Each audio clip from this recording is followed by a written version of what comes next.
Okay, hello, welcome back to another video. Today I'm going to take you guys through a game played by Super Grandmaster Alexei Shirov and a man by the name of Jerzy Lipinski. The reason that I wanted to show you this game in particular is because Alexei Shirov played one of, if not the most, sacrificial, attacking, dangerous, vicious openings in all of chess. This game is a 17-move example of relentless, unfaltering attack that ends in a beautiful checkmate that will not fail to entertain even the least enthusiastic chess fan. Just before we get into the game, however, I want to let you guys know that this is a sponsored video. Let me paint you a picture. It's 2 AM and you've just finished playing 4 hours of chess to have ended up 20 elo down from where you started. You have to be up at 8 o'clock and you're setting your alarm, wondering why you even played this stupid game that hasn't even had an update since the 17th century. No?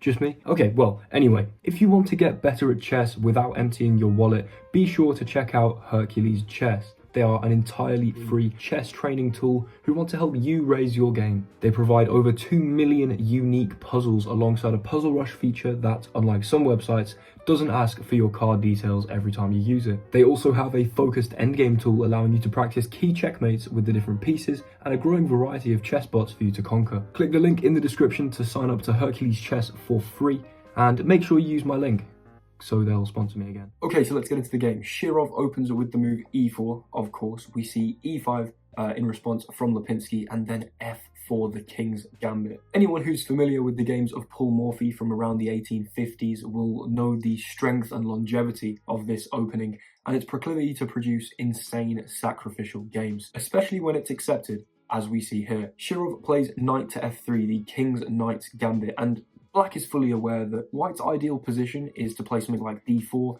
get the bishop out to c4, and, castle kingside. A lot of nice pressure on f7 there, dominant control of the center, and of course, claim this pawn back, bring the bishop to a lovely active square, and not even be down any material. If Black allows this idealistic, unopposed development, they are going to suffer for the rest of the game at the mercy of the incredibly attacking position that White will get. So, that's why Lipinski here plays the critical move, the most popular move at master level, and the best move according to Stockfish, g5. Now the reason to play g5 is because it secures that f-pawn. I mean, d4 is no longer really much of a threat because this pawn isn't loose. Yes, it's still a pretty decent move, but this isn't going to be picked up very easily. The dark square bishop won't have as much maneuverability, and Black is going to have a bit of a thorn in White's side. However, there is a drawback to this move. The drawback is that it is another pawn move.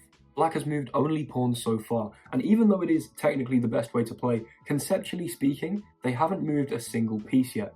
And this could start to pose problems, as you'll see. Shirov continues his super active development with the move bishop to c4, mounting pressure on f7 and vacating the way to castle kingside. Bring that rook to the f-file and have some fun. Here, Lipinski again plays the most critical line and the one that the engine recommends with the move g4. Now I'm sure you know what I'm going to say. This is yet another pawn move. He has still not moved any of his pieces.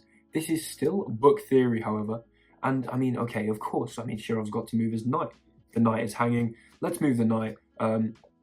He just castles. This is known as the Muzio Gambit, giving up the knight on f3, if you can believe it. I mean, if you haven't seen this before, this is a startling opening. This is very much playable, and then just taking back with the queen. It's in this position where we can see the main idea of the opening spring forward. This isn't even the most dangerous opening that I'm referring to. There is more theory to be seen, but already we're seeing that White is down a full knight, but has insane development and insane pressure on f7 close to the king. Broadly speaking, there are a few factors on which you should assess a position. Now, there is the material count on which Black is clearly winning. They are up a full piece. However, piece activity, king safety, and pawn structure are all factors in which Black is losing. The question asked of White after they choose to play the Muzio is, can you checkmate that Black king before too many pieces get traded and you end up in a losing endgame? We don't want to dissolve tension here as White. We want to keep the pressure on. Here, Lipinski plays again the best move, the Sarat defense with queen to f6. Now, this immediately stops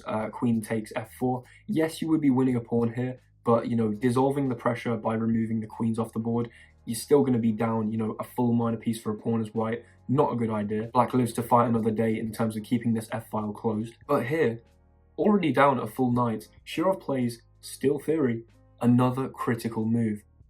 e5, sacrificing a pawn. Now Lipinski of course accepts this pawn. And you're thinking, okay, well, now he's down 4 points of material. Shirov, I mean, what's he doing? Down 4 points of material. How's he going to start winning some material back? I mean, what's going on? Well, let me tell you, he does exactly the opposite and sacrifices a bishop on f7. And it is this position and this move, the double Muzio gambit, sacrificing not one, but two minor pieces for an attack on the king that earns the video this title. The king, of course, accepts the bishop, and we need to take a step back here because white is just down two minor pieces. However, don't worry, they're down two minor pieces, but this is still well within Alexei Shirov's preparation, the double Muzio gambit critical line. And so, you know, you're down a lot of material. You don't want to be down more material, or maybe you do. D4. Let's give up a pawn with check. I'll be honest, initially this move really confused me, but then if you take a second and realize that bishop to e3 is a valid response here, blocking the check with tempo on the queen, and of course the pawn cannot take because the queen pins this pawn to the king. Now here, some of you as black might be tempted to play queen takes b2 and try and win this. You would be completely losing after queen takes f4. You're going to get checkmated here, or probably lose your queen. The move knight d2 will happen, the knight will get in, the rook will come to the b file with tempo, the king is going to be checkmated. And so that's why in this position, Lipinski plays queen to f6. Now, I think it's worth noting here that this is the first move which deviates from the main line of the double Muzio gambit. Actually, Lipinski is supposed to put his queen on g7, such that the knight can come to f6. But can you blame him for after queen g7 not wanting to see queen takes f4 with check? It's also interesting to note that Stockfish gives this position a relatively even evaluation. White is down 7 points of material. Here we see bishop takes f4, Shirov finally capturing the f-pawn, unleashing the beasts that are these major pieces lying in wait in the f-file. Now, because there is no longer this sort of stop here in the black position, you know, preventing all of that momentum down the f-file, Lipinski's king is running out of time to get to safety. It's because of this that he takes this opportunity to play king back to e8. And okay, I mean, yes, his king isn't in the f-file anymore, but it's move 11, and Lipinski has only been able to move pawns, the queen, and the king.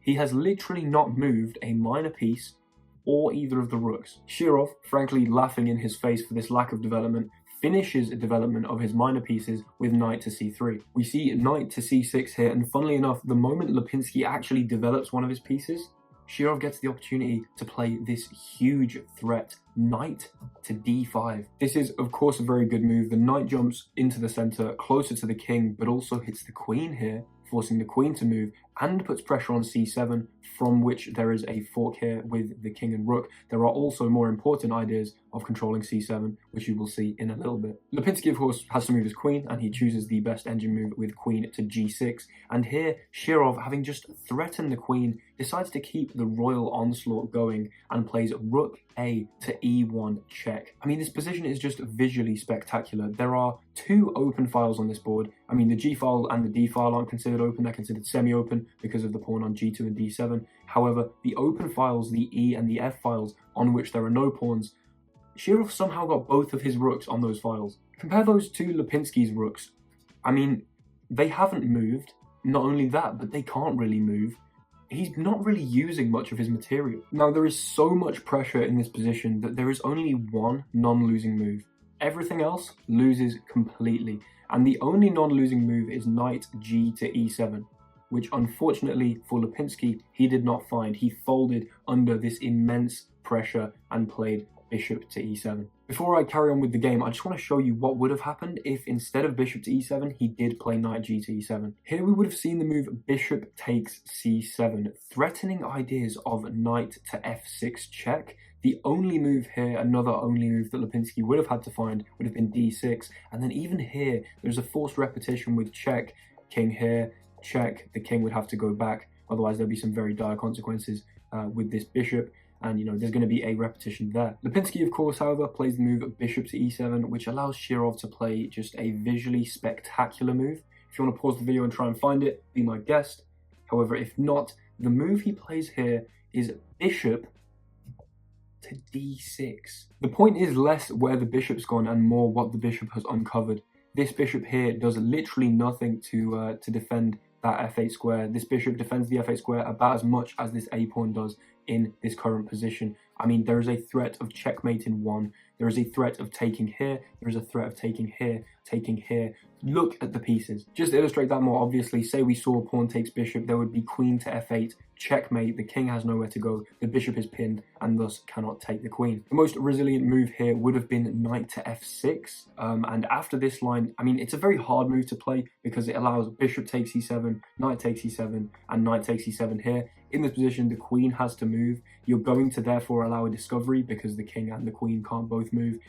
It's an incredibly dire position. Instead of going for that, Lipinski plays the dubious but unsurprising move king to d8, trying to step out of the e-file and, avoid some of the threats there.